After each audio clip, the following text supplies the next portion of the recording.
Ladies and gentlemen, thank you very much for the opportunity to allow me to address you by means of this video message on the occasion of your conference. The role of finance and the transition in terms of a move towards a greener, more resource-efficient and less polluting economy is increasingly obvious in many parts of the world. At the Rio conference earlier this year, the topic of the green economy in the context of sustainable development and poverty eradication became one of the metaphors for bringing the Sustainable Development Agenda to focus on the challenge of how, in a world with 7 billion people, but soon more than 9 billion people, we will be able to address the challenges of global warming, of the degradation of ecosystems, the overexploitation of natural resources, the collapse of fisheries in the oceans, the amount of chemical pollution in the atmosphere, and also in the soils and watercourses of the planet. How does this relate to the world of finance and indeed the relationship to the real economy? Well, increasingly in many parts of the world, we are seeing that environmental and also related social risks are increasingly beginning to define both the regulatory environment, because that is where the expression of popular will finds its results in determining what are the rules and norms and standards, the license to operate for businesses, but also in terms of legal liability. We have seen the oil spills in the Gulf of Mexico, and also the issue in terms of financial liability that arises, for instance, from pollution in countries such as Nigeria, the Niger Delta, the Ogoniland, where UNEP in the last 3 years has been engaged in an environmental assessment of the damage from oil and gas exploration and the enormous costs for restoration and cleanup. But it is not only those negative examples that we are beginning to see that the role of the finance sector, both as a driver of investments and the ability of industry and infrastructure to develop, is beginning to become much more central. We also see it as an opportunity in a world of scarcer resources, of greater environmental risks, of shortages in the supply chain. The premium that, in a sense, finance can attach to having businesses that are more resource efficient, less exposed to environmental risks, less liable to being litigated in the environmental domain through court cases, presents a very real incentive to look at the transitions towards a more effective, well-managed and responsibly run company. UNEP-FI, the UNEP Finance Initiative, has been at the center of this dialogue between the environmental agenda, sustainability issues, and the world of finance. Both as investors and as insurers, we know that this world of finance is tremendously important. Its assets are not only part of what makes our economy function in terms of investment flows, it is also a driver for greater environmental risk management and social responsibility.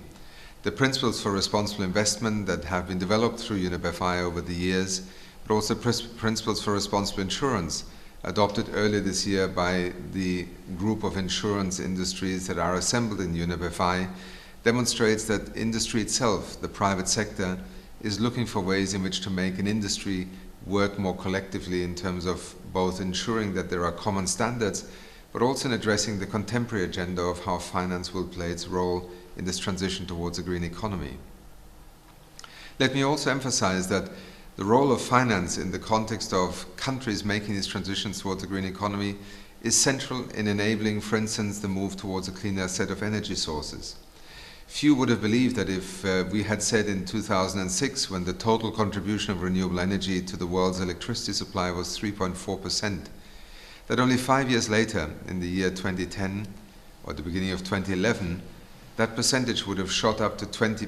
20.3% of the world's electricity supply now being provided by renewable energy sources.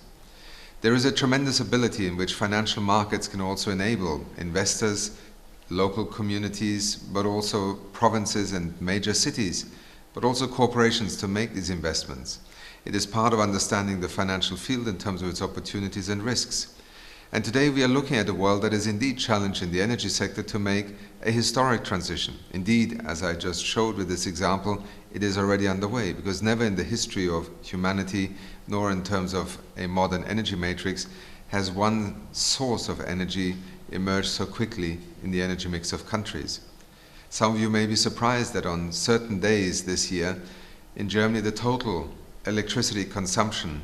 at a certain point in time during the day was provided by renewables. And indeed, over the course of the year, Germany is now producing over 20% of its electricity supply with renewable energy sources. But also in a country such as Kenya, where UNEP is headquartered, we now see through a feed-in tariff legislation and a green energy policy, a switch in a country that will double its electricity generating infrastructure just in the next 4 to 5 years, using exclusively renewable energy sources, geothermal investments, wind power, and solar. But we also see new markets beginning to play a tremendous role here. India in 2010 was the fastest growing market for renewable energy investments, and China indeed was the country with the largest absolute amount of investment. Not the traditional industrialized markets and economies, but indeed a much more global trend. In working together with the finance industry, what we seek to do in the United Nations Environment Programme is bring the latest science in order for you to enable yourselves to understand what are the trends and changes that are occurring on our planet and that will feed through to the markets. What are the risk profiles for future investments, and perhaps more importantly, what are the opportunities where also the financial sector can play an enabling role, an accelerating role to facilitate the transitions that we need to make towards a green economy, a more resource efficient, low carbon, less polluting economy. I hope that in the coming days, as also a number of members of the UNEP Finance Initiative will be addressing you alongside many experts from across the world, we will see also in Russia a greater interest in how the finance sector can play not only a role in terms of its own risk management profile, but also as an increasingly important player in developing a national economic strategy, industries, sectors and services that are part of tomorrow's economy rather than part of the legacy economy of the 20th century. We live in times of transition, and the question will be which countries, which sectors are most able to make that transition work effectively for its own investors, its shareholders, its employees, but also ultimately for its place in the market. Thank you.